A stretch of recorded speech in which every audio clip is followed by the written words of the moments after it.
In this fourth section, I will cover the underlying dynamics of confidence and fear so that you can build a framework for understanding how to create a carefree state of mind when you trade. Okay, the next section that we're going to get into is exploring the dynamics of confidence and fear. In other words, what was from this morning and just a little while ago, not so much a little while ago, but especially from this morning, what's the primary problem? Why do we have so much of a problem, or what creates the problem in a trade-by-trade perspective? In other words, if I'm looking at the market, if my technical indicator gives me a signal to buy right now, okay, if I'm not predefining my risk, if I'm hesitating, if I'm jumping the gun, if I put my trade on and I want to move my stop, what is it that's going on right now? What's compelling me to make these kinds of errors? Fear. And what's behind the fear? The possible negative mistakes that we've made in the past. Okay, but that's good. Yeah, because you don't want to get tapped into being wrong, losing, missing out, all that pain. But remember, I said what was a universal characteristic of all humanity in terms of how we feel about our expectations being fulfilled? Satisfaction. Well, yeah, no, when they are. But what I'm saying is that it's because I'm expecting this trade to work. Okay, I want you guys got to get this, okay? The reason why I'm having a problem is because I'm expecting this trade to work. This trade. It's not because I'm thinking that I've got a series of trades. Remember the pattern with flipping the coin? The pattern is that if I've got an edge, I'll give you another example. Let's say that I've got a coin that's weighted heavier on the tail side, so that it's going to come up on a percentage basis 65% of the time heads. And I get someone to take the other side of a bet where I get to call the flip every time. What am I going to do? Am I going to try to determine when tails is going to... 35% of the times tails is going to come up. I'm going to call heads every time. That's a pattern, okay? The way it relates here is that I've got a technical methodology that gives me winning trades, let's say 65% of the time. I don't know which of those, of the next 20 trades or 25 trades that come up, I don't know which ones are going to be the winners and which ones are going to be the losers. If I'm going to trade my methodology appropriately, it really obligates me to take every single trade. I can't be picking and choosing my trades based on what I think is going to happen, because hopefully I've already established you don't know. And if you think you know, you're just making it up in your own mind. I'm going to repeat that. If you think you know, you're just making it up. Is everybody all right with what I just said? Yes.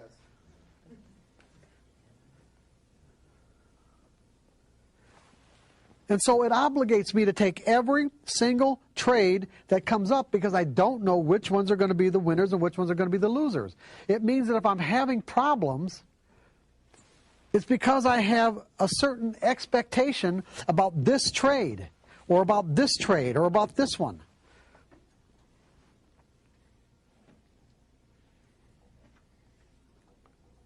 So what if I'm expecting a random outcome? What if I change my expectations? Will I feel differently about it?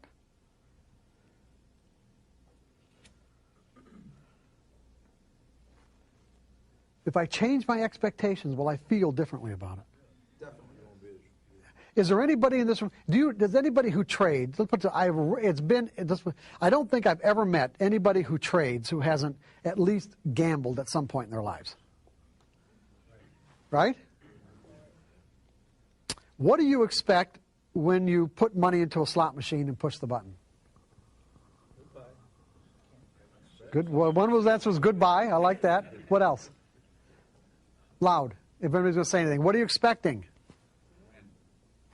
Really? On this one? Seriously. What do you expect? You know what you're expecting? You're expecting something to happen, right? You're expecting the wheels to turn. You're expecting something to show up. Now think about what I'm just saying. Because you know what? What I just said is exactly what I expect when I put on a trade. I'm expecting something to happen. I don't know what. But over a series of trades, if I do everything right, I'll make money. Because I'm managing my expectations on each one of these trades. I'm managing my expectations so that I do not have the potential to define and interpret these up and down ticks, the information the market gives me, in some sort of threatening or painful way. Because what I'm going to tell you, what we're going to get into now, is the effects of that. I'll find out. I don't know. I don't know. How will I know? How could I know? I'll find out. That's why you trade in sample sizes that are limited. In other words, I don't make an assessment of how well it's working until after the end of a sample size. If at the end of a sample size I get a high enough percentage of winning trades where I'm satisfied, then I'll take another sample size. If I don't, then I'll find ways to tweak my indicators to improve my results. So if you're to say, how realistic is it? I have no idea of knowing what's going to happen in the future. And when you get right down to it, it is possible. Would it not be possible for me to start a sample size that trade won and end up where every single one of them was a loser?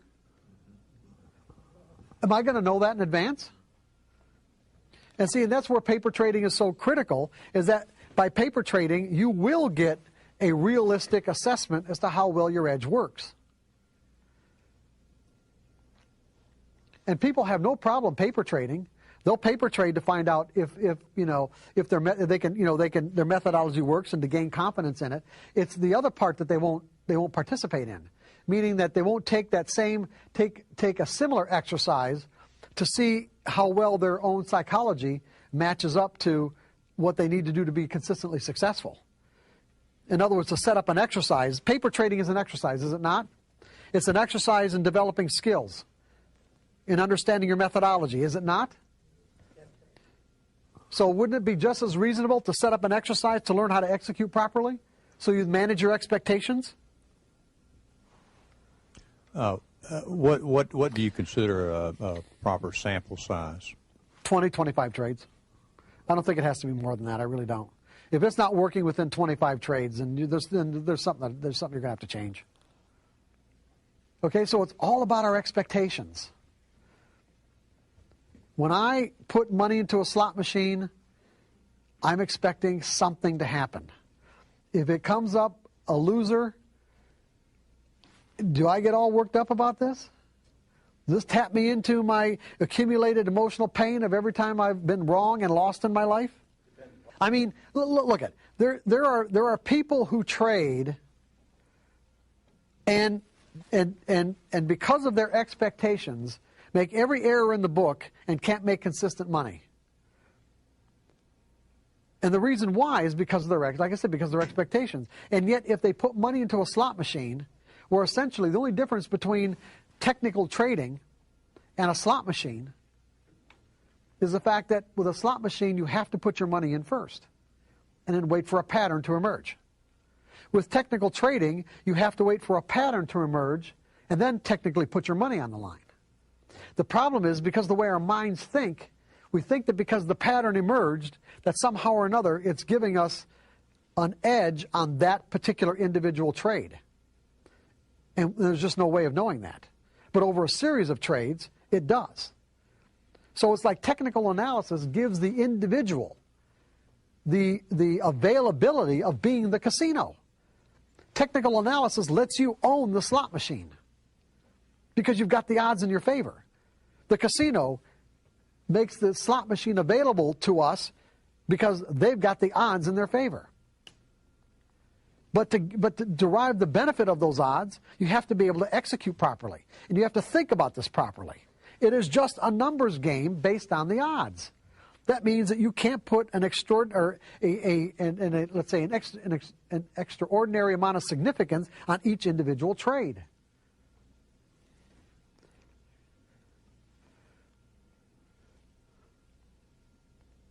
Because if you sat and played a slot machine, you wouldn't think anything of it. If you played a dollar slot machine and you sat down with the idea that, you know what, I got $100 in my pocket, and you didn't win, you might have, let's say 10 times in a row you didn't win, you're still going to push the button. Because eventually you think, eventually I'm going to hit. Eventually I'm going to hit, so it's all right. You see, it's all right. Same thing here. This trade didn't work. Well, eventually I'll get a winner. This trade didn't work. Eventually I'll get a winner. This trade didn't work. Well, eventually I'll get a winner. Well, I don't know about this next one now. And that's almost always the winner. Now, if it turns out that your methodology has diminished in its, let's say, in its capacity to produce a winning percentage, because the underlying nature of the market is changing in relationship to this fixed formula, then, that's why you trade in smaller sample sizes, or a sample size where you don't lose an inordinate amount of money to find out it's not working. But you do this right, and you're the casino. Regardless of all the dynamic traders, regardless of all this other stuff I'm talking about, it doesn't matter. None of that stuff's important. As long as you understand as long as you understand how the underlying dynamics relates to the formula, so that you don't put an extraordinary amount of significance on a formula that's just giving you a pattern in collective behavior, not individual behavior. And it's individuals who move the market. So those individuals, there can always be an individual or group of individuals who come into the market that do something that completely negates the outcome of your pattern. And that's all right, because there's no way to know that in advance. It's all right. When you look at it that way, then you won't get all worked up. Then it's just a random outcome, just like a slot machine. It's just a random outcome.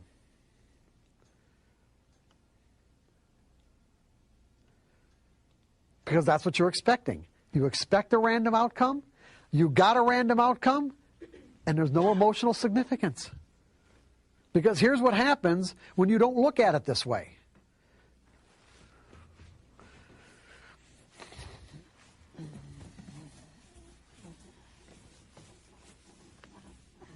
Let's take a typical trader who's operating out of the 4 fears.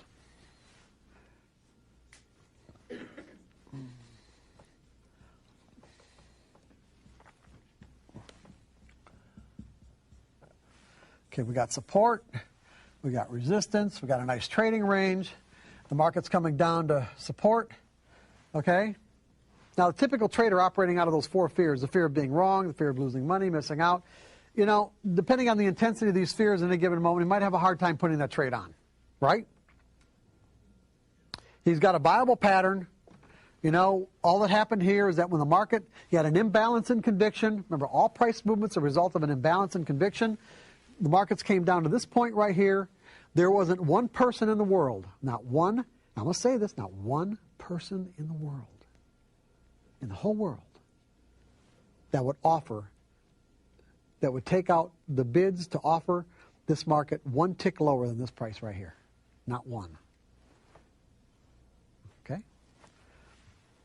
And then all of a sudden there's an imbalance in conviction where there are more buy orders and sell orders that drives the price up to here. And the same thing happens, drives the price down to here. Same thing happens here, here. Now it's coming back down. Now, from my perspective, I'm looking at it like this. How much room do I have to give the market to tell me that the people who bought here and the people who bought here are going to come back into the market and do it again?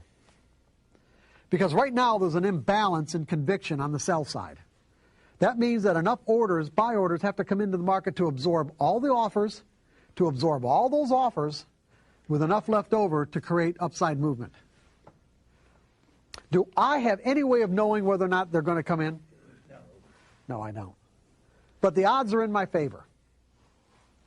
At least I hope they are. In any case, I'm willing to risk a certain amount of distance from my entry point to find out.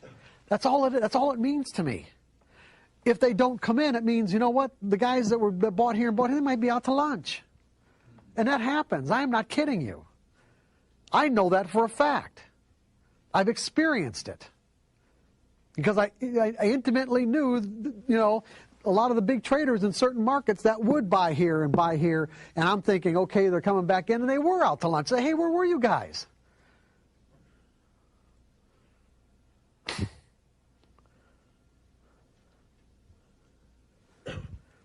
But to the typical trader that doesn't think this way, what's going to happen? If he manages to get the trade on, it's going to be because he thinks he's right. It's because he thinks he knows what's going to happen next. Right? And he's not going to put in a stop, because to predefine his risk, how much money does he have to, how much room and dollar-wise, how much room, distance, of the dollar value of this distance that he has to give the market to tell him that this trade is either working or it's not. Or that to let it go any further isn't worth finding out. That's all it means to me. But he's not going to think that way. He's going to think, by gathering evidence, that this trade might not work. He might be talking himself out of taking it. And so by the time he actually manages to get this order in the market and buy somewhere in here, he has convinced himself that he's right. Now, remember I said earlier, and I think I just said it once, so you might not have gotten it, that fear has an effect on the way we perceive information. When we're in a state of mind of fear, we are perceiving information in a threatening way. In other words, we're having an expectation of pain. And remember I said that to experience emotional pain, there's two kinds of pain: physical pain and emotional pain. Emotional pain requires an interpretation. The up and down ticks that the market offers us are not inherently pleasurable or painful by their nature. There is such a thing as painful information. I mean, painful from the environment's perspective. If someone's hurling insults at you, their intent is to cause you emotional pain.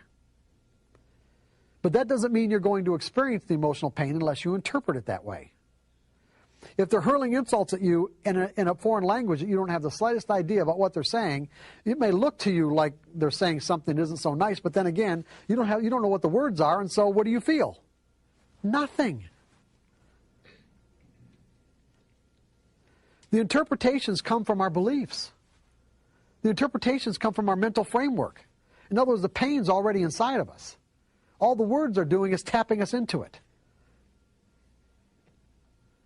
Once we learn how to manage our interpretations, we can manage the way that we feel. We can actually determine how we feel in our own state of mind. So this trader, he's operating out of a fear of being wrong. So, like I said, he convinces himself that he's right. That's the way he gets the trade on. So let's say the market...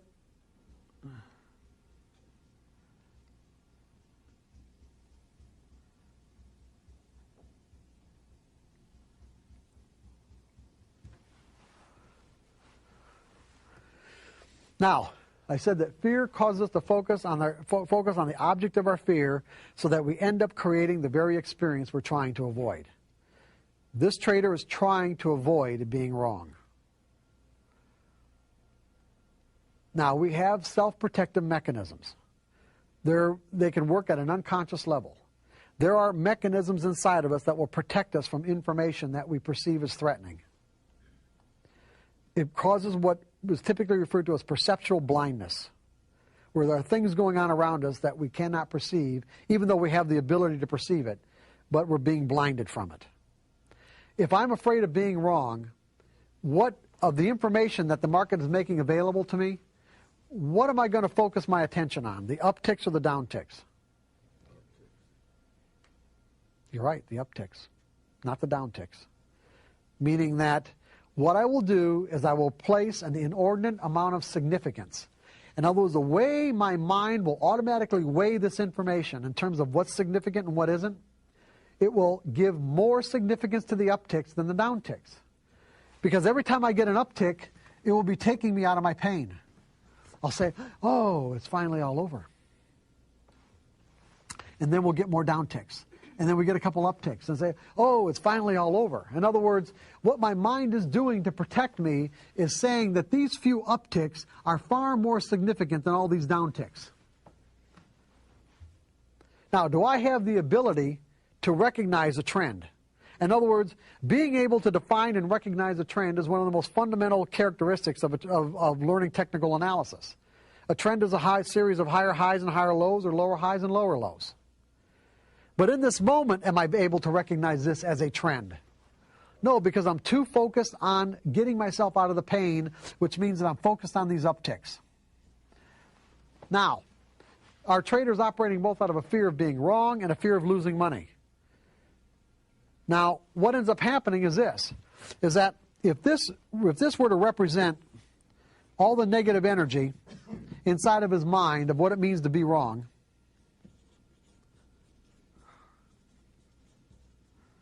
there's also negative energy inside of his mind about what it means to lose. And as the market moves further and further against his position, his belief about losing will start to gain more and more significance and start to rise to the forefront of his consciousness and make itself known, make its presence known, until finally he gets to a point where he cannot stand losing one more dollar. And that one more dollar, in essence, is when the pain of losing one more dollar is 1 degree greater than the pain of admitting that he's wrong. In other words, when this pain is greater than that pain by 1 degree, he'll get out of the trade. That's when he'll admit that it's a losing trade and get out. Now, he would say that the market did this to him. But what I'm saying is that is blatantly not the case. His fear did that to him. He created the very experience he was trying to avoid. He was trying to avoid being wrong, and he made himself wrong. And ultimately, this is always the spot where the market, where the market does that anyway.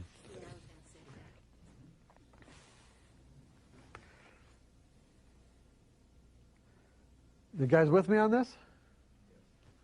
Okay. Now, this trader gets out of this trade right here.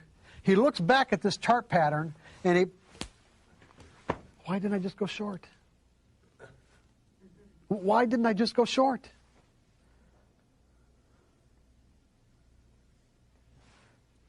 The ability to recognize this as a downtrend, or let's say he was blinded from his ability to recognize this as a downtrend. The distinction existed inside of his mind. In other words, he can actually make the distinction of what a downtrend is. But in that moment, while he was in that trade, he was blinded to his own distinctions.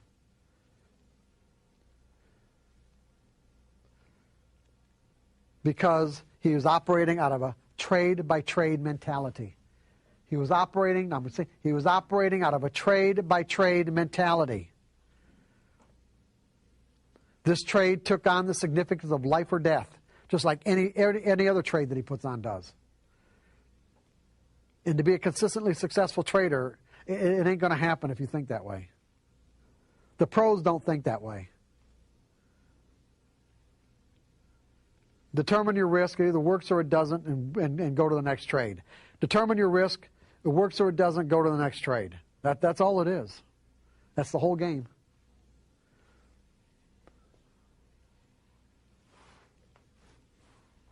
Now, let's say that this doesn't happen, but this happens. Let's say instead of it going against him, that the market does this. Now what ticks do you think he's going to be focused on, the up or the down ticks? The market's doing exactly what he wants, by the way. Now the market is doing exactly what he wants. And what ticks do you think he's going to be focused on? The down ticks. And why the down ticks? Because he's been in too many times of trades where the market has taken away his profits. And so he places an inordinate amount of significance on every down tick, and in essence ends up doing what? Leaving money on the table. So what he does is, let's say he gets out right here, so he cuts his profit shorts and lets his losses run. Now, if this trader had a belief in a random outcome, that he didn't have to know what was going to happen next to make money, would he have these problems? What would he be expecting if he had a belief in a random outcome? That there was just a random distribution between wins and losses on any given set of variables that defined his edge. If he believed that, if he believed it only took one trader somewhere in the world to negate the positive outcome of his edge, if he believed that no matter what reason he thinks he has for putting on that trade, that the reason why it works or it doesn't work will almost never correlate to the actual reason that he conjured up, if he believed all these things, how would he be handling this? Would he have be saddled with the same emotional problems that he had if he was operating out of a fear of being wrong or losing money? No, because he didn't have any emotion in the trade. It's saying, hey, it's following my predetermined plan that I have in place. Right. And it either works or it doesn't, right? That's right. Because I trade from a series of trades perspective. I don't know what each individual trade is going to do.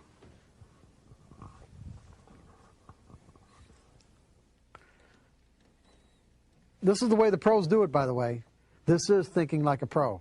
You want to make consistent money, this is the way you're going to have to think. Otherwise, you already know what the problems are.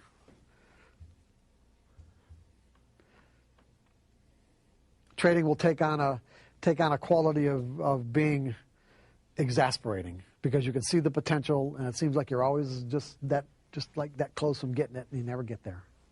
How we feel, our state of mind in any given situation is always real and the absolute truth. Now, I want you to make a distinction here. At any given moment, we're in a state of mind. State of mind could be any number of things. We have a lot of ways to define states of mind. It could be a state of mind of like satisfaction, dissatisfaction, happiness, joy, fear, terror. These are all states of mind. Confidence is a state of mind. As a state of mind, confidence, when I'm confident, I feel compelled to step into a situation. Compels to thrust me forward into an experience. Of course, if I'm fearful, then what am I doing? I'm pulling back because I feel threatened in some way. I'm perceiving the information that's available in that moment as threatening. But you got to remember, for me to perceive it that way, it means I'm interpreting it that way. Here's where people get real mixed up about this sort of thing. Is that the state of mind that we experience in any given moment is always the absolute truth. You can't deny the fact that if I'm feeling fearful right now, then I'm feeling fearful. That's just the way that it is. I'm in that state of mind. The particular interpretation that got me into that state of mind, however, could be completely dysfunctional. You guys with me on this? The interpretation that comes from what we believe could be completely dysfunctional. You see, as passive technical traders, if we believe that somehow or another our methodology is telling us what's going to happen next on any particular trade, the reason why we're having problems is because that is a dysfunctional belief. It was never true. Now, the states of mind that result from that belief are real. So, for an example, if I put on a trade and it turns out to be a winner, I think that I'm right. And as a result, I feel great. If I put on a trade and I think that I lose, well, then I feel like crap because I was wrong. The reality is neither one was really true. Because when you win, you weren't right. And when you're wrong, you weren't wrong. Because whatever reason you had to put on the trade in the first place, again, had almost no correlation to what actually happened with the market. In other words, why the market did what it did. You just happened to put on a trade at that time that worked. And all technical patterns do, technical indicators, price patterns, is get you into a situation where there's a likelihood that when you get into that trade, it'll work. That's all they were ever represented to be. You understand what I'm saying? That's all they were ever represented to be. I'm not saying they don't get, screwed up somehow in terms of the way people represent them, but that's all that basically they ever were. It's not on a trade-by-trade basis. Now we're going to get into the last part of it. We're heading down to the home stretch, guys. Heading down to the home stretch. Are we all right up to this point? As far as anybody have any questions about fear and confidence and the relationships that we're talking about? That what we're talking about is the fact that we've got to, if we want to think like a pro so that we can experience the kind of results that the pros get, which are consistent, it means that we have to change our perspective from trade by trade to series of trades. Does anybody have any questions about that and why that's essential? So if you know that, why do we have to go to a series of trades perspective? This particular trade, you don't know what, you think something's going to happen, but you don't know what. Right. When you put money in a slot machine and push the button, you think something's going to happen, but you don't know what. And if it comes out to be the jackpot, well, hey, that feels great. You're surprised, right? When I put on a trade, I feel the same way. Literally. I don't know. I don't have to know. I just have to do what I need to do to make money on a consistent basis, which means I have to take every one of these trades. I can't pick and choose. The only reason why I pick and choose is because I think I'm right. So when you change your perspective from a trade by trade to a series of trades, it automatically manages your expectations in a positive way. I'm going to set this up for you as an exercise in a little bit, okay? But I just want to make sure we're anybody else have any questions about any of this? So you know, so in other words, what we're doing at this, what are we doing at this point then? So you know where you want to go, right?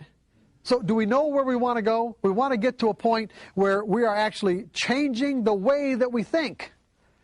When you walked in here this morning, you didn't think like a pro, did you?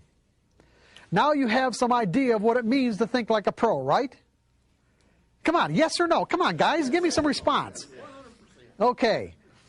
How are we going to get there? Now we might understand it. How are we going to get there?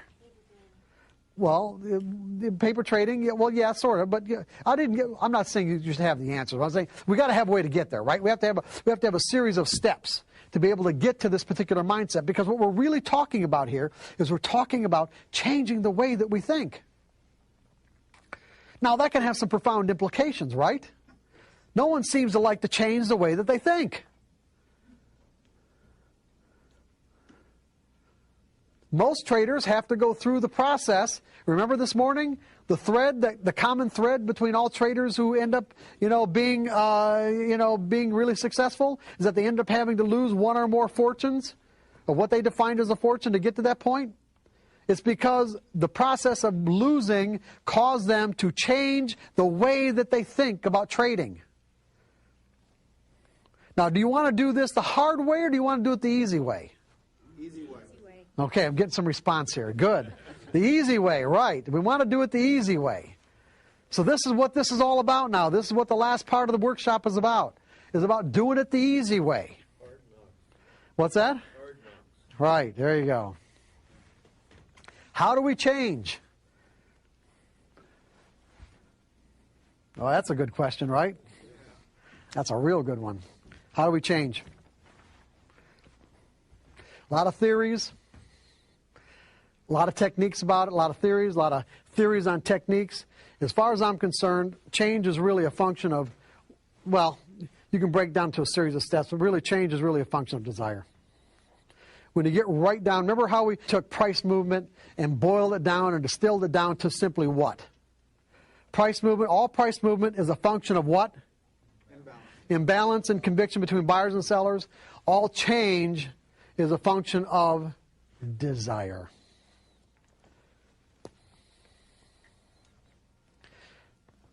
If the desire is there, you'll find a way to facilitate the change. And it really doesn't matter what the technique is. Honest to God, it really doesn't. All change is a function of desire. If you want it bad enough, you'll find a way to do it. If you want to be able to think in probabilities because you want to be consistently successful, you will find a way to do it. I'm going to give you ways, but what I'm saying is that you will find a way. If you don't, then it's that simple. You won't. It's like almost every, let's put it, the traders, when I was doing coaching, the traders that I worked with fell into the two basic categories. And there almost wasn't anybody in between. The first category would be traders who were already consistently successful.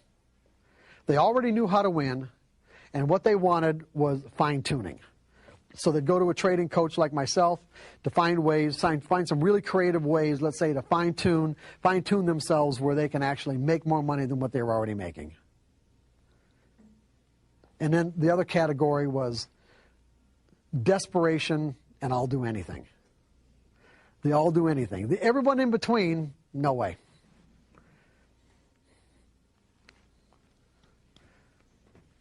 And even the I'll do anything wasn't always sincere. Sometimes it was just lip service.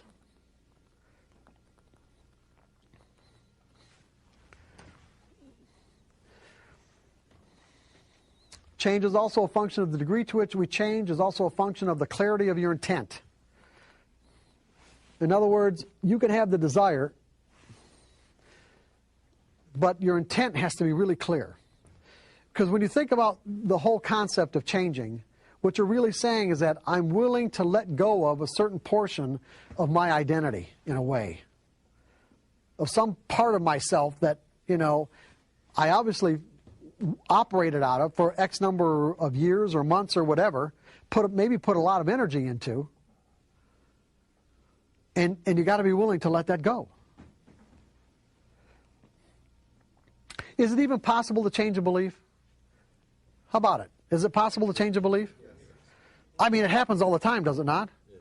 Is there anybody in the room who did not grow up, this is just a simple example, a simple illustration. Is there anybody in the room who did not grow up with a belief in Santa Claus?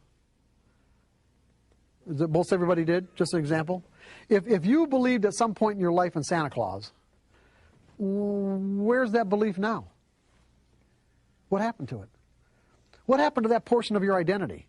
Because if we were all children, if we were all 4 and 5 years old, and someone knocked on that door and said Santa Claus is out in the lobby, we'd probably be jumping over each other to get there, right? In other words, that belief, the energy inside of that belief would compel us to express ourselves in a particular way, a way that was consistent with the belief. If I believed in Santa Claus and someone said and gave me information, said Santa Claus is in the lobby, I'm going to be jumping over these tables to get there as a 4-year-old. Now, as an adult, someone knocked on the door and said Santa Claus is in the lobby. I'm sure I'd just ignore him. Where did my belief in Santa Claus go? What happened to it?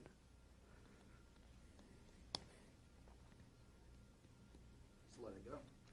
Yeah, I don't know the underlying. I mean, really, I can't say that I know the underlying dynamics of how that energy got transformed. But I can say it doesn't exist inside of my mental environment any longer in a way that would compel me to express myself like I did believe in Santa Claus. In other words, there's no more energy there.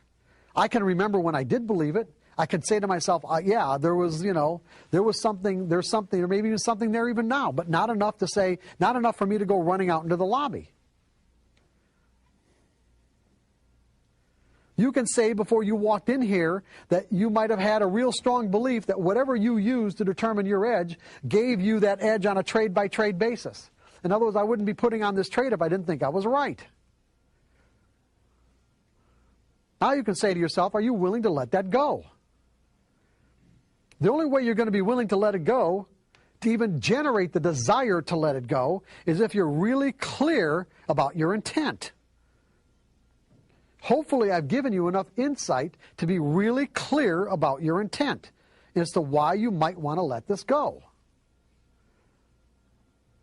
Because it's just going to create frustration. If you like trading on a random basis, then great. Then stay on a trade-by-trade basis.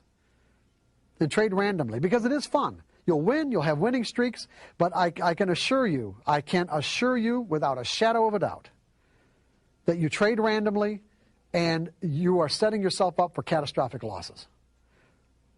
Because anything you do could result in a win, and most of the things people end up doing are just the kind of things that set themselves up for a catastrophic loss.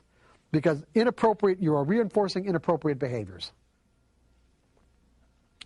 On a trade, when you trade randomly, on a trade-by-trade basis, you are reinforcing inappropriate behaviors. Those inappropriate behaviors, namely, are not predefining your risk is the biggest one.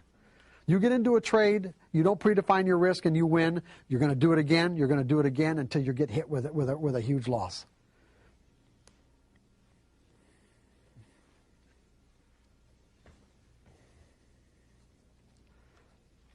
And sometimes those are really hard to recover from. And in fact, for most people, they're almost impossible. Not that you can't, it's just that they just don't have the resources for it, nor do they have the desire or the inclination to do it. They just walk away.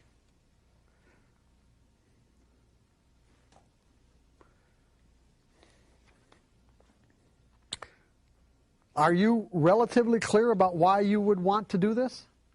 Why you'd want to go from a trade by trade to a series of trades perspective?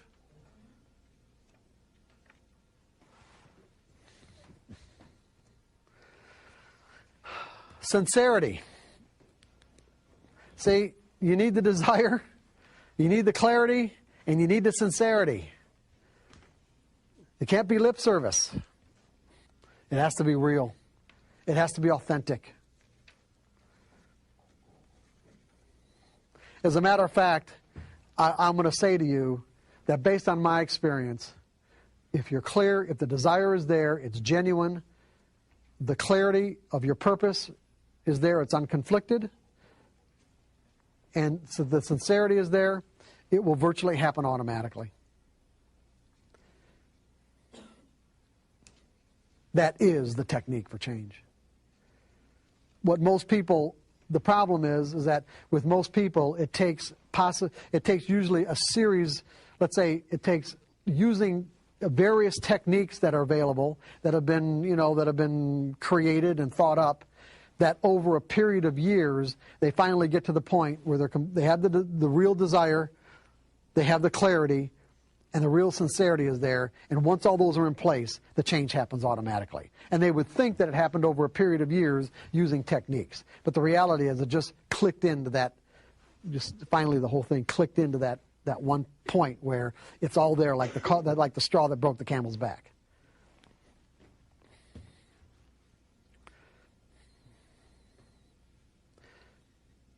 I mean, a good example would be about what I'm talking about in terms of how clear you have to be in some cases, because some of the energy that you want to move out in terms of a conflicting or dysfunctional belief, it could be really strong energy.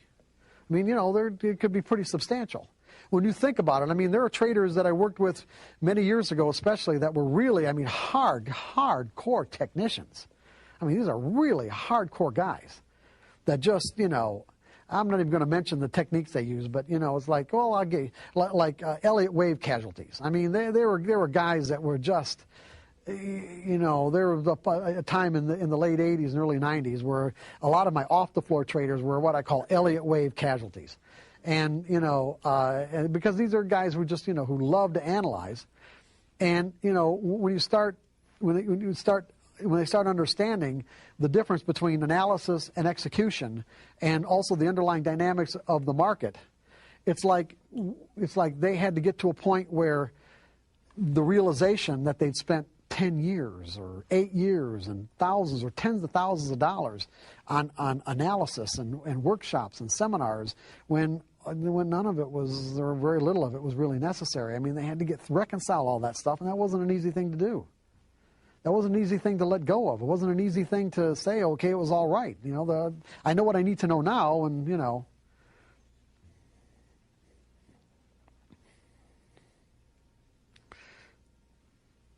But how do you know what real clarity of intent is? Imagine yourself being held underwater.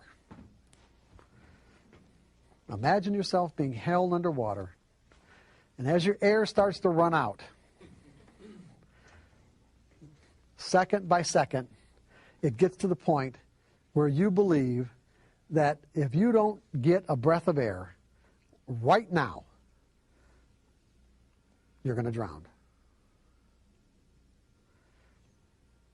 That is a point at which every fiber of your mental being is aligned 100% with your desire for that next breath of air. There's no conflict. There's no hesitation. There isn't anything that argues inside of you for anything else other than that next breath of air.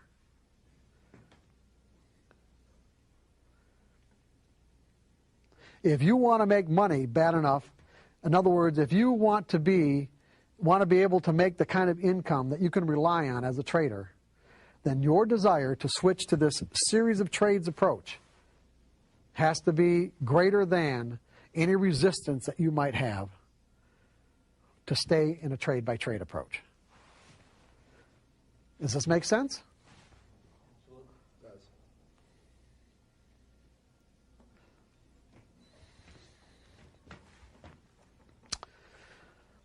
Degree of conviction, I just basically gave you that too.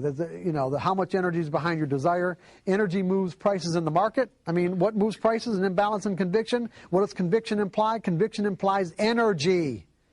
Energy. I am not going to bid a price up to a next highest level unless I think I know what the hell I'm doing and that I can make the market go further, or someone else is going to come in and help me out. I have to have conviction to do the opposite of what it takes to make money, meaning buy high instead of buy low, or sell low instead of sell high. My conviction in the future has to be greater than the guy on the other side of the trade. Conviction moves prices. Conviction will move energy inside your mental environment.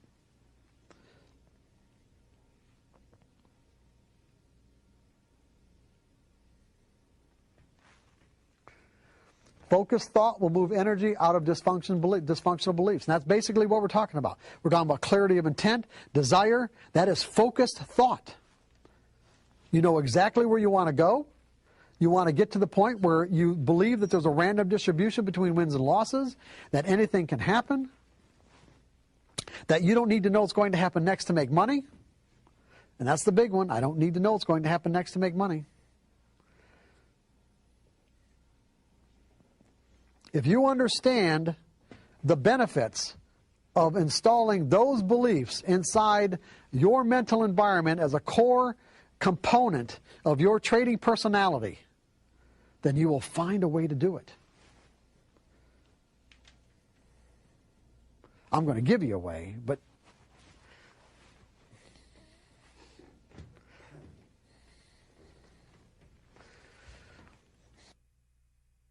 self-discipline. Self-discipline I define as simply making a conscious commitment to pay attention to what you are thinking, saying, or doing in relationship to what you're trying to accomplish in any given moment.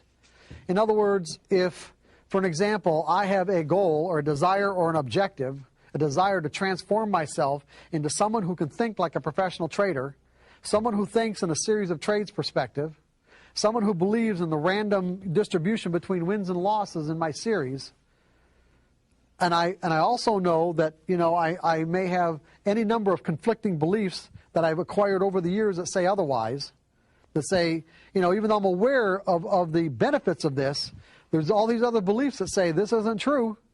This is not who I am. This is who I am right here. He seems to be making a lot of sense up here, but you know something? This is who I am. You want to transform yourself into someone who thinks this.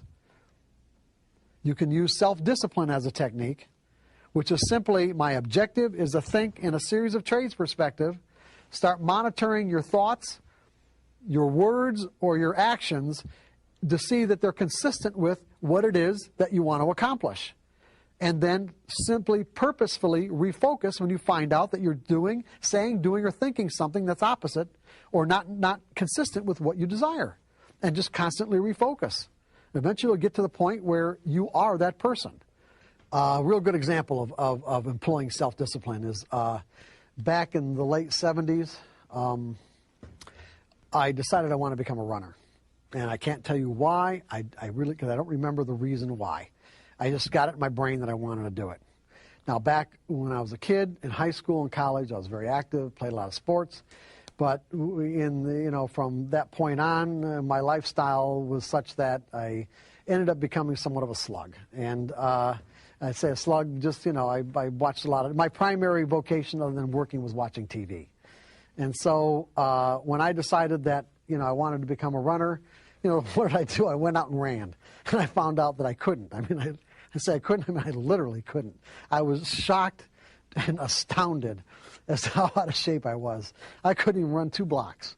And so, I went out the next day and only could run 2 blocks again. I thought, oh my God. And then I didn't run again for probably 6 months. And so when I ran again, I at least had enough desire to compel me to run more than a couple of days. And I found something out is that I was amazed at how fast your body adapts and improves. And so that gave me a lot of encouragement, because, you know, I ran a couple of times and I ran the 3rd and 4th time, and it's like I ran so much further, like the 3rd or 4th time. I'm thinking that gave me a lot of encouragement to think, okay, I can do this. And so I set this goal for myself that this was like in May, I don't remember, May of 1979 or 1978. I really don't remember. Anyway, but I set this goal for myself that I wanted to be able to run 5 miles by the end of the summer. And at the time, it seemed insurmountable. It really did. It didn't seem like it was even remotely possible to me, but that was my goal. And so I went out and, being kind of a methodical person, I went out and I bought a journal, a running journal, and a stopwatch, and of course the running shoes and all this kind of good stuff. And so set out to just start running, and immediately ran into a set of obstacles. And those obstacles had to do with like it wasn't a part of my identity, because every time I said, okay, I'm going to go running, okay, I'm going to go run. Well, what do you think happened? All these conflicting and competing thoughts flooded my brain, like, okay, it's too hot, it's too cold, I ran 3 or 4 days ago, nobody I know, none of my friends are doing this, you know, it might rain, and the biggest one, of course, was, I'll go after this program. And of course, I never went.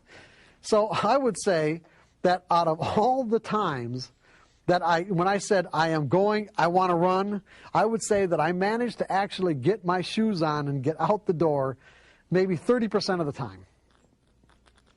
Okay? But that 30% of the time, I was improving, okay? And I was actually getting further and further and getting encouraged. But I realized as I could run further and further, like I was up to a mile maybe, or a mile and a quarter or something, because I marked it all off in terms of like every half mile kind of thing of the course that I did. So I realized that I was getting so enthused over the fact that I was even getting that far that I thought I needed a mechanism to get the 5 miles, because I thought I'd quit. What I mean I thought I'd quit is that if I got to 2 miles, that was so far beyond what I thought I could ever do anyway, that what would compel me to go to 5? And so I don't know why I thought that way, but that's what I did. I really did. So I established what I called the 5-mile rule. And the 5-mile rule was, if I managed to get through all my conflicting and competing thoughts, and if I managed to get through those and actually get my shoes on and get outside and take 1 step forward, that I had to always run at least 1 step further than I did the time before. And I knew what that was because I kept the journal. I knew exactly where I stopped. So my rule was, I always had to go, I could go more than 1 step, but it had to be at least 1 step. And what I found, and this was really interesting, because what I found is that there was a threshold. There was a certain threshold point at which all the conflicting and competing thoughts went away, and it was like I became a runner. It was like I didn't have to force myself to go out and run anymore. I actually felt compelled to run. And in a sense, what I did was create a new sense of identity. Like some people might call it a habit or whatever. I just call it a new sense of identity. I actually established a belief that said,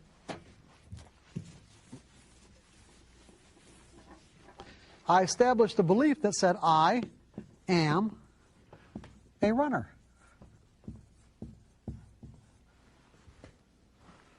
That's who I am.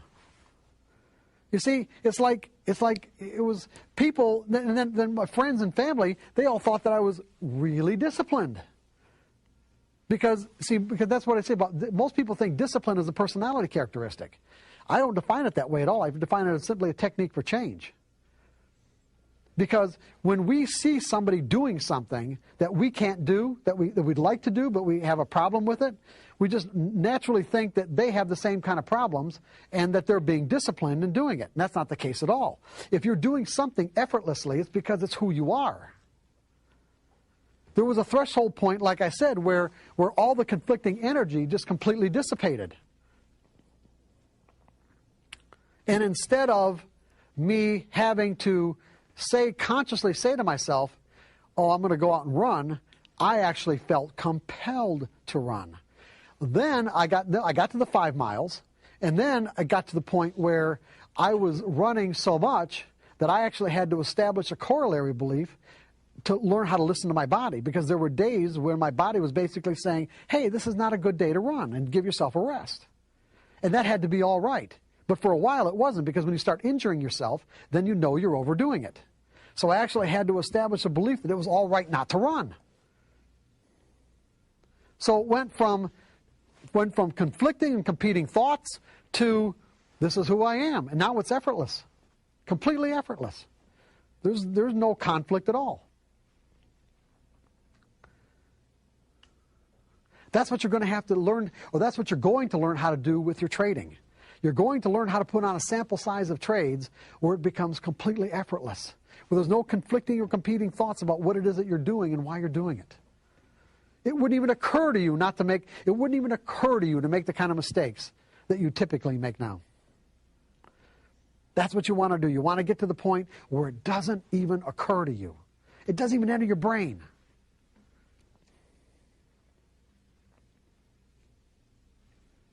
Does everybody understand that example?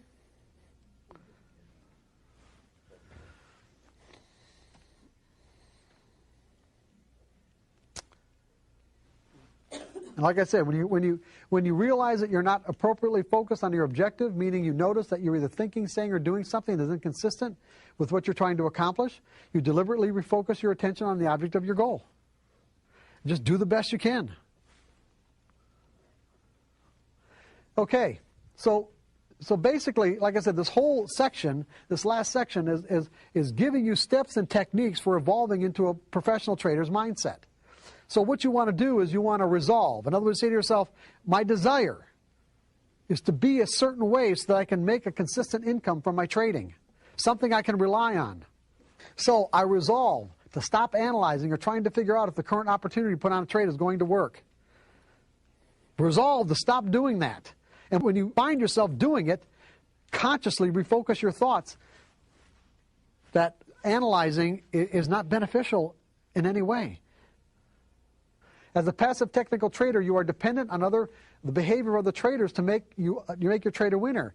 And you are using a mathematical formula or price pattern to predict what they will do. Math formulas or price patterns don't know the intentions, objectives, or reasons why the individual traders who are capable of moving prices behave the way they do. As a result, you will almost never know the real reason why any particular trade worked or not. There's nothing to analyze. There's just nothing to analyze. Nothing. There was back when I was in commercial casualty sales, there was a sales course that I bought by Zig Ziglar. Everybody know who Zig Ziglar is? Okay. And there was a part of this sales course where Zig Ziglar was talking about the exact right moment to ask a closing question to close a sale. And and he said he's trying to get people to understand when that right moment is. And when you know where you're at that right moment, Zig Ziglar paused and there was silence. And then he screamed, "Shut up!" He screamed out much louder than that. "Shut up. The first person who talks loses." In other words, when you ask that closing question as a salesman, shut up and don't say a word, because if he said the first one who talks loses, and that was the truth. That worked. I found when I felt compelled to talk before he did, I didn't get the sale. And when I was able to keep my mouth shut and let them talk first, I did. What I'm saying to you is that when you get a signal from your methodology, stop thinking. There's nothing to think about. There's nothing to think about.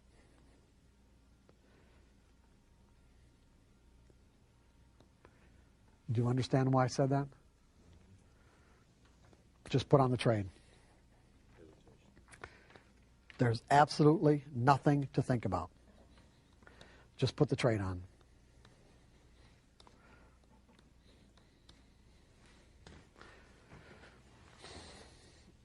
So, you resolve to stop analyzing, okay? I resolve. I'm not going to analyze anymore. When I get a signal, I'm going to stop thinking. Resolve to learn the skill of trading without fear. In other words, manage your expectations by discarding the trade-by-trade approach in favor of a series of trades approach, is what we've been talking about for probably the last half an hour.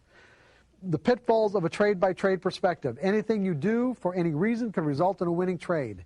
The problem is many of the things that you could do that results in a winning trade could reinforce trading behaviors that could lead to a catastrophic loss.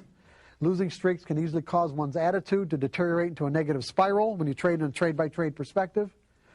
From a trade-by-trade perspective, you are making a choice to pick what you think is an edge out of all the other possible trades you could have picked. In essence, you are saying, I am picking this trade because I think it's going to work.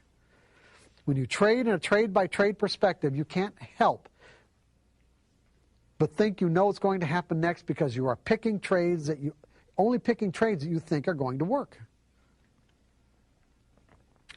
And therefore, your expectations automatically will not be in line with the realities of the market from its perspective. And therefore will have the potential to define and interpret market information in a threatening way, therefore causing your perception of that information to be all out of whack, and you're going to end up creating the very things that you want to avoid, which is lose and make money, or lose and be wrong. You guys with me on this? Yes. The reality is at a rational level, you don't know if any trade is going to work because you never know for sure who's participating and what their intent is. You're guessing. See, you know what traders is? An educated guess. This is what we do as traders. Edge. Got an edge. You-cated. Guess. That means probabilities. You're making an educated guess. You've got the probabilities in your favor. That's all we're doing here.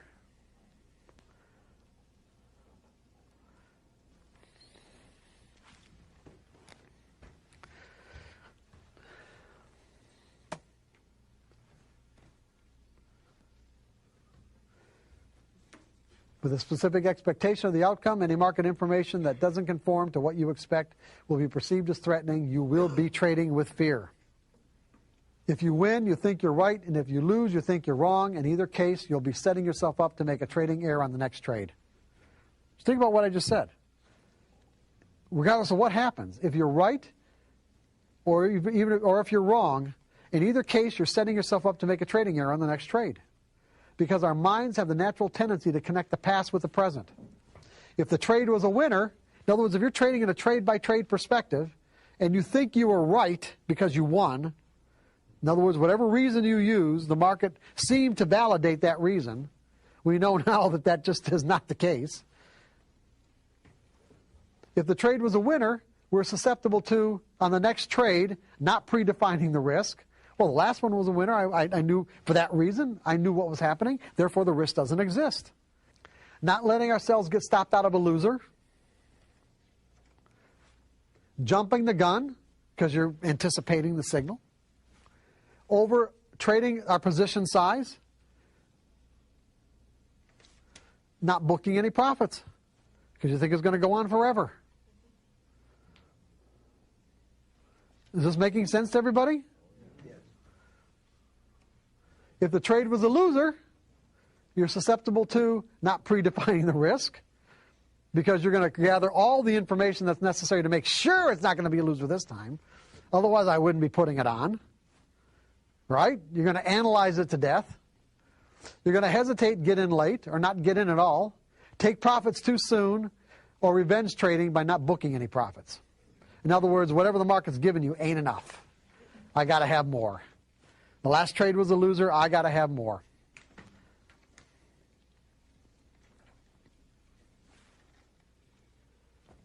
The benefits of a series of trades perspective. You know exactly what behaviors serve your purpose and what behaviors do not. You cannot trade in a series of trades perspective with a trading plan and not know exactly what behaviors will serve your purpose and what behaviors will not. Because everything's planned out.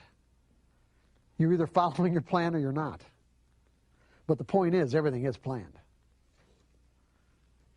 You are not picking individual trades. Therefore, no one trade has any more or any less significance than the other. The next trade, this trade, they're all just trades. None of them have any more or any less significance. You will gain a sense of freedom to flow in and out of your trades without conflict because you are not living or dying on the outcome of any particular trade. By reducing the number of variables, you will be learning what works and what doesn't. By truly accepting that the outcome of this trade could be different than whatever happened the last time, you are positively managing your expectations. Now think about what I just said. By truly accepting. What does it mean to truly accept? It means that there's no other part of your identity or consciousness that is in conflict with accepting the fact, genuinely accepting the fact, that this trade could have a different outcome than the last one. If the last trade was a winner, it means that this trade could have a different outcome. It could be a loser. If the last trade was a loser, it means that this trade could have a different outcome. It could be a winner. You see, our minds don't feel like there's anything wrong with you by thinking in the previous way, because our minds are wired to think that way. Our minds are literally wired to connect the two. That's why it's so difficult for many people to break through into this ability to think in probabilities and to break into this threshold of consistency. Is because we're working in some cases against natural wiring. It is natural for our minds to say, if this is what happened the last time, if the circumstances are identical or similar this time, then the same thing is going to happen. What I'm saying to you is that you have to step into an exercise where you consciously disconnect the two. In other words, your whole purpose is to disconnect this now moment from what happened the last time. Because there is no connection. The reality is there's no connection. That's the truth. You just can't let your mind think that there is a connection.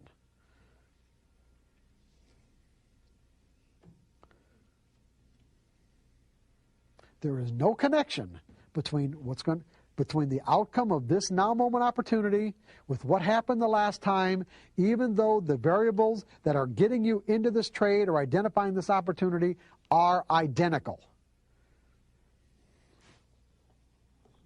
That creates quite a paradox for our brains, okay?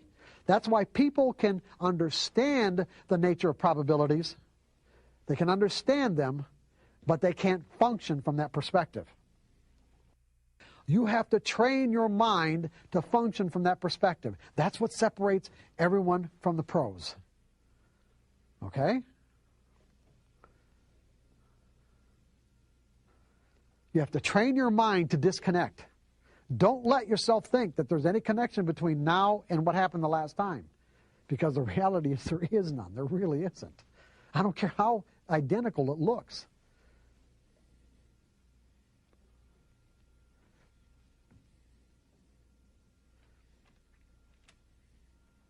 You can use the same mathematical formulas and criteria in those formulas that apply to market data and come up with these patterns, but I guarantee you the traders that are operating in the market now are not the same traders, identically at least not the same traders as the ones that operated the last time. Therefore, there's no possible way that there could be a connection between now and then.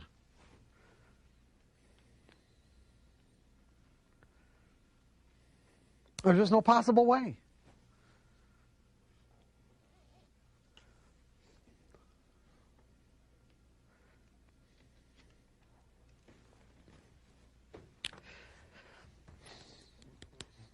When you disconnect, when you make that disconnection, okay, you won't perceive market information as threatening. You'll eliminate the potential to make a trading error, and you will be aspiring to trade without fear in a carefree state of mind. Now that you understand that your technical methodology does not tell you what will happen next on a trade-by-trade basis, in this section, I will take you through a step-by-step process that will integrate the principles of consistency as a functional part of your trading personality. Up to this point, we've talked about how we get into this mindset, about resolving to think in certain ways, but this is learning how to disconnect. In other words, learning how to circumvent that natural mechanism in our mind that automatically connects things, connects similar events, this now moment opportunity, this now moment event with something that's in our mind as a memory. If there's enough, if there's enough similarity there, it'll tap us into a state of mind that's identical to our memories, as opposed to what might be available in the now moment, which may be very different than, very different than what we think that it is. I mean, that's where, that's where we have relationship problems, communication problems. It's like it's this connect mechanism really does cause us a lot of problems. It really does, because in many cases, a lot of the pain and heartache that we feel in our lives is not connected at all with what's really happening in that moment, but you wouldn't be able to convince ourselves, or no one would be able to convince us, or wouldn't be able to convince ourselves that what we weren't experiencing in that moment wasn't real, because what we were experiencing was the energy. It was the fear, the confidence, the dissatisfaction, the betrayal. The energy of it is real, that you can't say this is not what's happening. But the problem is that the interpretation of the information that tapped us into the state of mind, and the connection that our mind automatically made from this now moment to some memory in the past, could be, like I said, completely erroneous. When you look at the very nature of the universe and the way it exists, there is no possible way that any moment could ever duplicate itself. No two moments are ever alike, ever. And could never be. Because if you just look at it, if you look at physical reality as constructed of atoms and molecules, and those atoms and molecules are in constant motion. They are in constant motion. For two moments to ever duplicate themselves, it means that all the atoms of all the molecules would have to be in the exact same spot they were in some previous moment right now. And that ain't going to happen. So when you really get right down to it, every moment is really unique. Every moment in the environment is really unique. But our minds don't process information that way. Every moment in the market is genuinely and truly unique. But our minds don't process it that way. We have to train our minds to process it that way if we want to make ourselves the casino. If we want to put ourselves in the situation where we are the casino, then we got to get our minds to process information in a different way. You walked into it with the belief that on any particular time that you push the button that there was a random outcome. Correct. You knew that, right? And so therefore you didn't think of yourself as a loser. Correct. Have you ever thought of yourself as a loser when you had a losing trade? Yes. And what would be the reason? Because I lost. No, because you didn't believe that there was a random outcome, right? If someone told you from the very beginning that whatever outcomes that you experienced from any methodology that you picked to define an edge were random, would you be thinking about this completely differently? It makes a big difference, absolutely. Yeah. So in other words, you wouldn't have the same emotional problems that you might have with the kind of errors and everything else that goes along with trading with fear if someone would have just said to you, you know what? There's a random outcome. Even though it's a pattern and it doesn't make sense and it creates a paradox for our minds, we got a pattern that produces a random outcome. If you believe that there was a random outcome, where would the emotions come from? They would certainly diminish, if not Well, they go wouldn't away. be. I don't think they'd be anywhere at all, would they? Go away, yes. No, I'm saying if you just right from the very start, what would you have to associate with? If it's a random outcome, then you know that you're not wrong, right? Correct. So there wouldn't be anything to associate the outcome with any kind of interpretation that could end up causing you to feel some sort of emotional pain. You're right. All we're trying to do is get to that place now. Even though you've had all this backlog of experience telling you otherwise, that's where we want to get to. How are we going to get there? We're going to create an exercise. Remember the 5-mile rule? Okay, we're going to do the 5-mile rule in a trading exercise.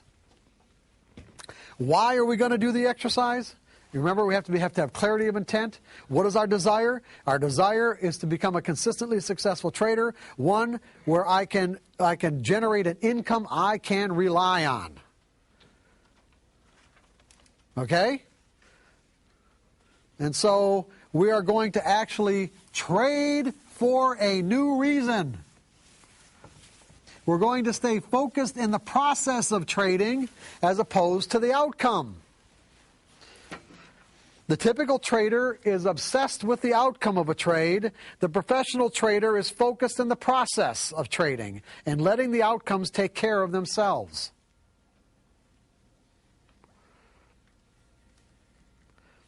As a matter of fact, the best traders that I've ever encountered love the process of trading.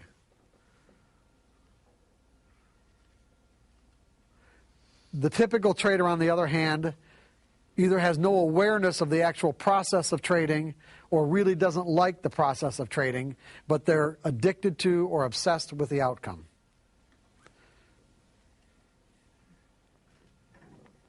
So you have to make up your mind, and everyone in this room at some point in their lives, for some reason, has decided to make up their mind about something, and when you have, you got results. I know everyone has had that experience. You've made up your mind with so much desire, so much clarity of intent, and with absolute sincerity that you got the desired result.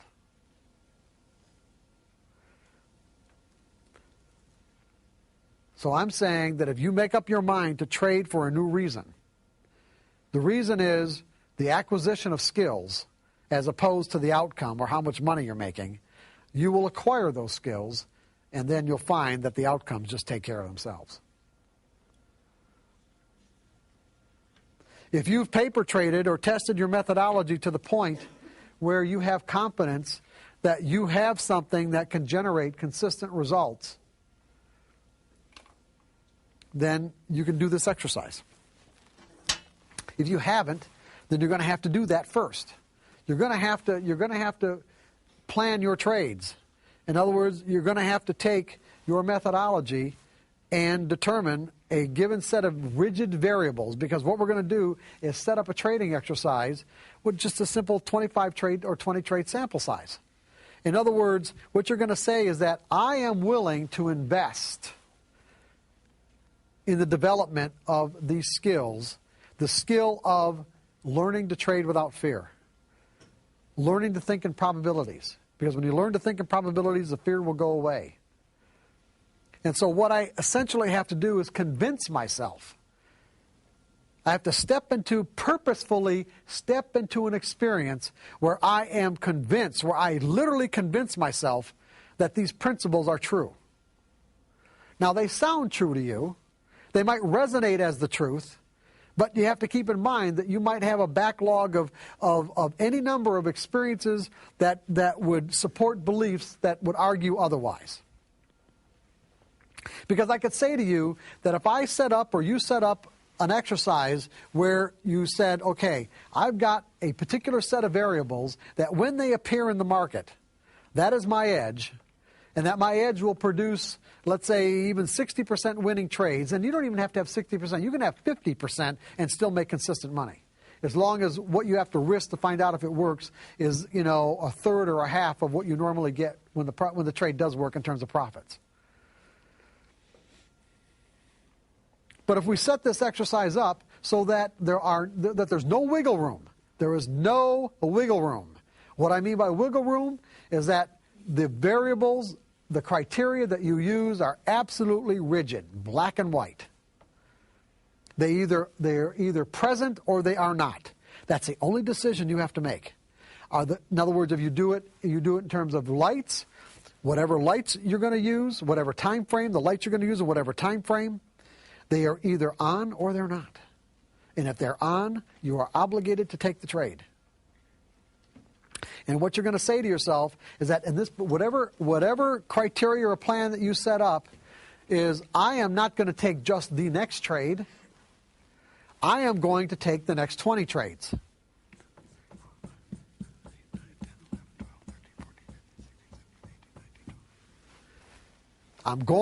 You are committing yourself to taking the next 20 trades of the occurrence of your edge. You will know in advance, based on testing and paper trading, exactly the optimum amount that you have to risk.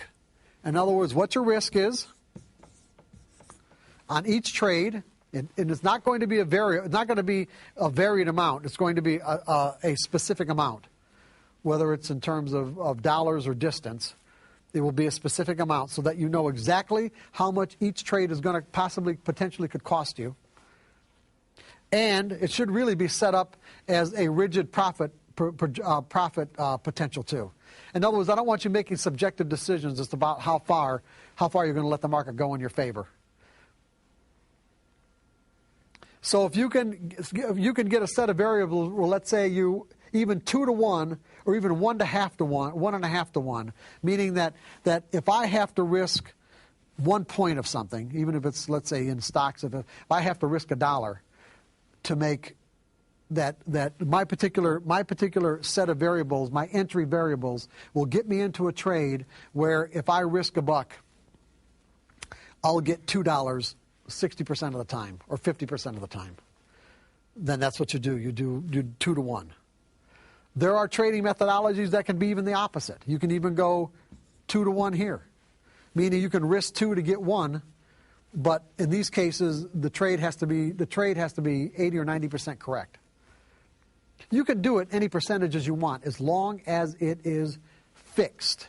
There is no wiggle room. There is no subjective decision making whatsoever. You know what? If you can set it up as a trailing stop, if you can set your trailing stops up where you're not making any kind of subjective decision, you can do that too. So it doesn't matter as long as it's defined. If you're sophisticated enough to do that, then yes. Okay, most traders in these situations are not. That's why I make it real easy. Okay, as long as you're not making any decisions. So in other words, what you're saying is that if the market goes X number of points in my favor, I move my trailing stop up to a certain percentage below where the market is right now. And you don't move that unless you get stopped out or it moves up another gradient or whatever. Another, what am I thinking? Standard like deviation beyond. Yeah, okay, whatever you're using, okay? Yeah, if you can do that, that's fine. I just want all the variables to be completely and absolutely fixed. Okay? And then you fixed all these variables, and so you say to yourself, I'm going to take the next 20 trades. Not just the next one, but the next 20. No matter what. No matter what. Now that means that you have to be prepared based on the amount that you have to risk.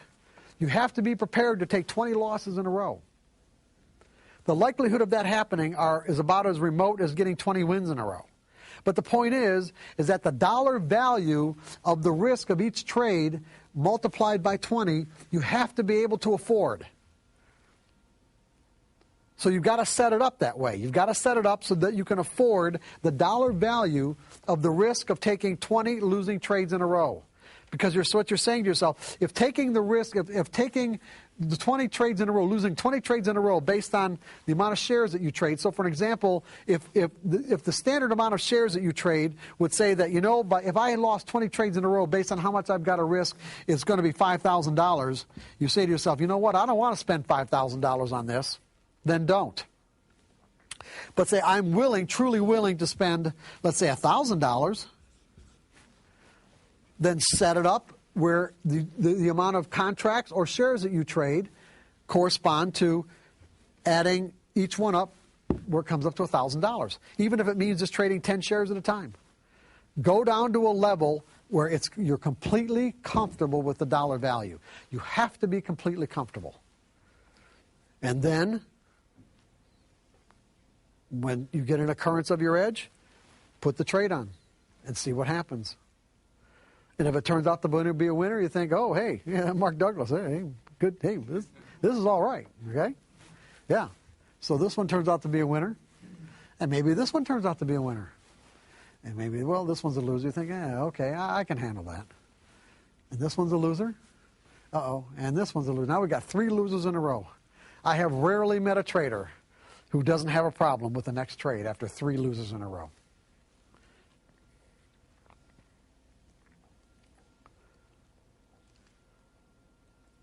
You made the commitment to take every single trade. when the next one comes up and your mind is screaming, no, it's a loser. Remember how our minds are wired to think?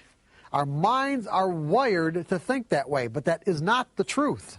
The truth is, your methodology, the mathematical formula, does not know what the outcome of that trade is going to be. And neither do you. You got to take it anyway. And see, and when these occurrences, when you purposefully put yourself into a situation where you're confronting these conflicting beliefs, because that's what's rearing its head. This is any different than me saying, I want to go run, and then after that program, or it's too cold, it's too hot, it's raining, whatever. It's the exact same thing. You put the trade on anyway, and it turns out to be a winner, you are convincing yourself that you don't know what's going to happen next. Because you created an experience that directly contradicts what you thought was true. You actually created an experience that directly contradicts what you thought was true. And the more of these you run into and the more times you do it, all of a sudden, you're not thinking the old way anymore. You are truly and genuinely learning how to think in probabilities. You are integrating thinking in probabilities as a core part of your trading personality. You may understand the nature of probabilities, but now you're being able to function from a probabilistic perspective. Because what you're going to do is you're going to do this exercise until you can do it flawlessly. You are going to do this exercise, and you do the first one, and if you don't execute your trades completely flawlessly, then do it again. Now, at the end of a sample size, if you don't like the outcome, if you don't like the results, meaning the amount of money that you made, or even lost for that matter, because that's possible, you don't like the bottom line, you can tweak your variables. You just can't do it in the middle of a sample size. If you want to change your variables at the end of a sample size, you're free to do it. You cannot do it in the middle of one. Cannot. Absolutely cannot.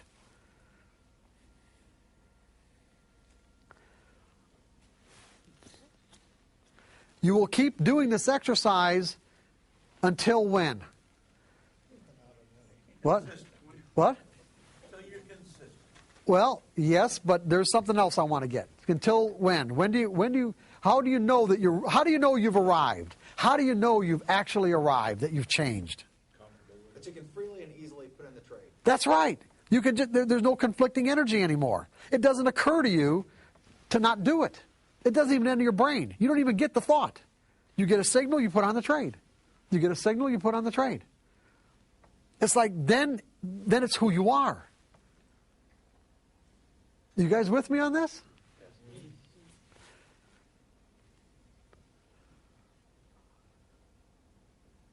You managed to actually work through all that conflicting energy, and you've changed.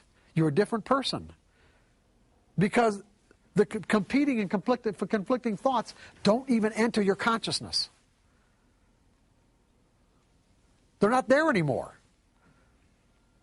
Because it's not who you are anymore.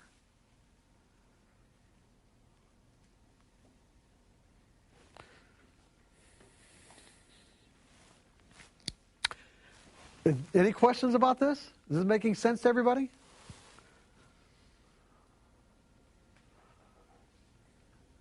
If you're really sincere about wanting to generate a consistent income, you'll do this exercise.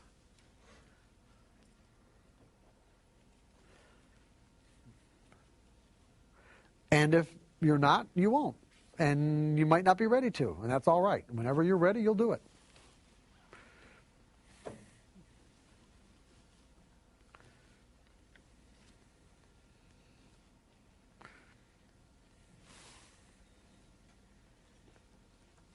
But this will work.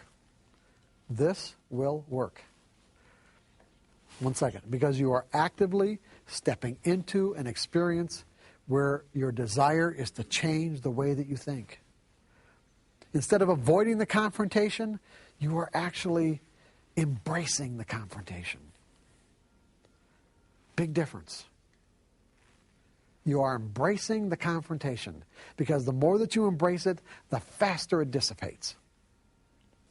Well, that's going to depend on the individual. One, you're always going to want to paper trade. If you've got a new set of variables that you're working with, you're always going to want to paper trade it to the point where you're confident that you can get good results. That doesn't mean that you can execute good results. It means that the potential is there.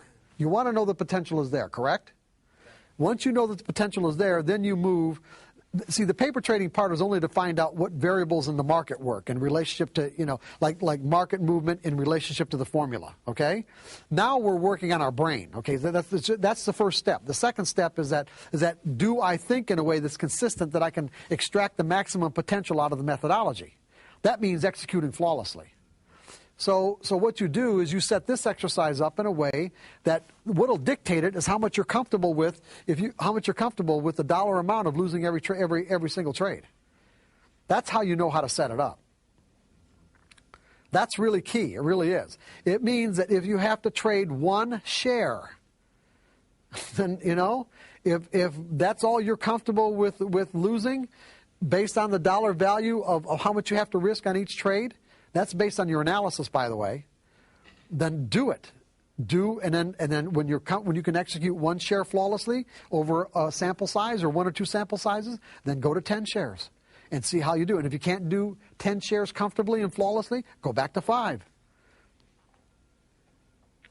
You're just building skills. If you get your mind out of the money, out of the outcome part, and focus on building the skills, once those skills are there, you're going to make all the money you want.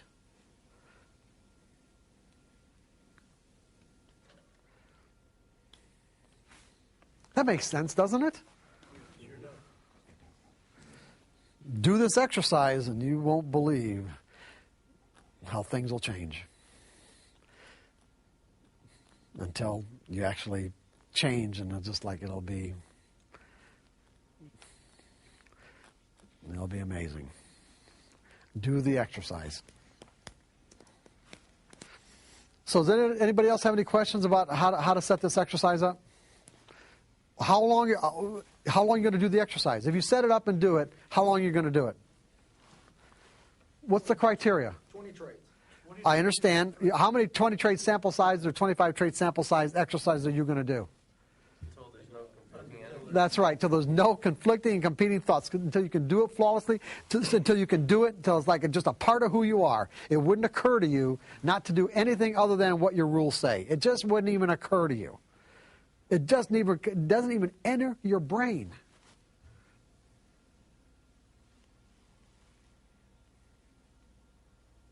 And I guarantee you, at that point, you will be thinking in probabilities. You will be trading without fear.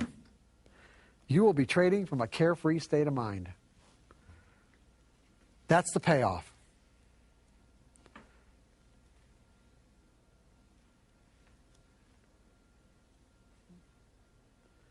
You'll be thinking like a pro.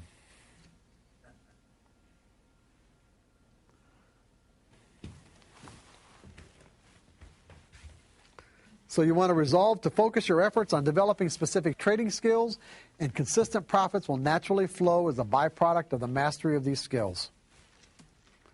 The most successful traders love the process of trading, whereas a typical trader usually ignores the process because he's obsessively focused on the outcome. Okay, resolve to commit the 5 fundamental truths about the nature of trading as core beliefs of your trading personality. Those 5 fundamental truths are: anything can happen. Is that true or not? Yes. Every moment is unique. Is that true? Yes. Okay. An edge is nothing more than an indication of a higher probability of one thing happening over another. Okay. Is there a random distribution between wins and losses on any given set of variables that define an edge? Yes, absolutely. Do we need to know what's going to happen next to produce a consistent income? No. You see, so if you find yourself, as you're doing this exercise, with conflicting and competing thoughts, pay attention to what you're thinking. Pay attention to what you're about to do as a result of what you're thinking, and then refocus on what you want to believe. I want to believe that anything can happen, that there's a random distribution that I don't need to know, and just stay focused on these particular beliefs, and do the best you can, and keep on doing it until it just becomes a part of who you are. Sounds like a meditation. It's right. You're absolutely right. It's like a meditation. That's right, your mantra. Put them up on your wall or by your computer screen. Because they're all true.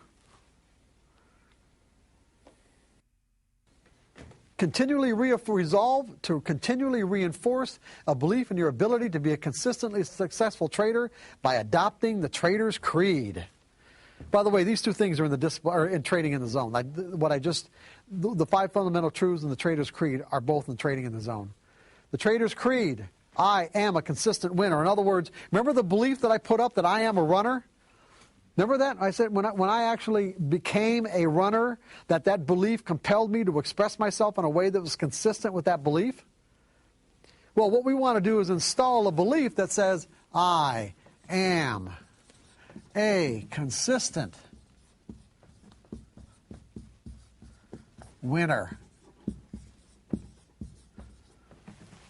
And the subset beliefs that you have to make this true will automatically compel you to act or behave in a way that's consistent with that belief. Why are you a consistent winner?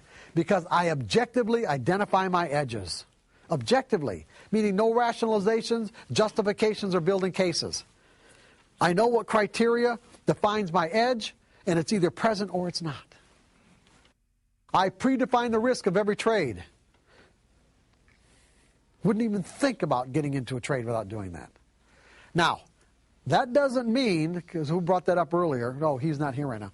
That doesn't mean that I always put a stop in the market. But I trade subjectively. That doesn't mean I actually enter a stop.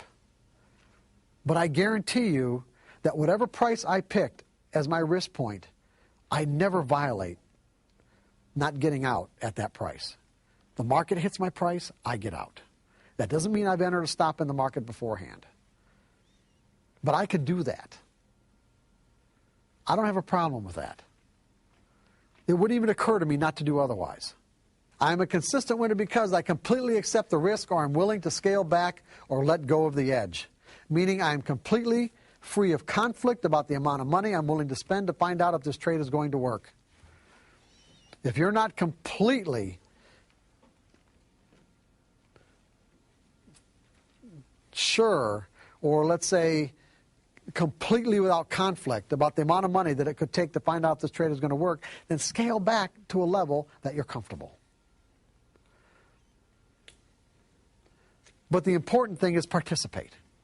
Even if you have to scale back again to, like I said, 1 share, at least you're participating at a level where you've got some money at risk.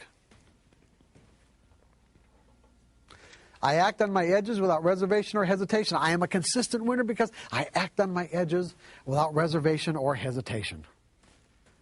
I'm a consistent winner because I continually monitor my susceptibility to making trading errors.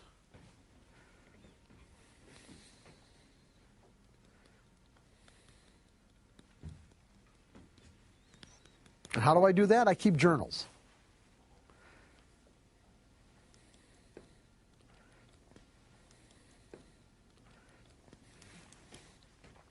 I pay myself as the market makes money available to me. I subscribe to a philosophy of scaling out of positions. I like to divide my position up into fractions and scale out in quarters or thirds.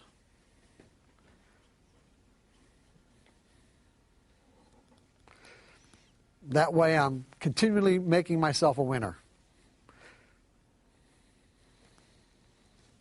As the market makes money available, I'm extracting money out of the market because I don't know how far the market's going to go in my favor. And what I have is I usually have at least a quarter or a third on in case it just does something that, I could have never anticipated.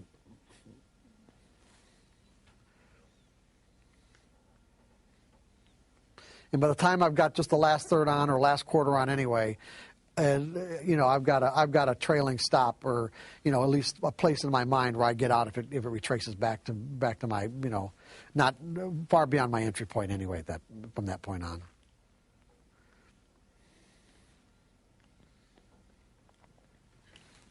And the last one, I never violate these principles of success.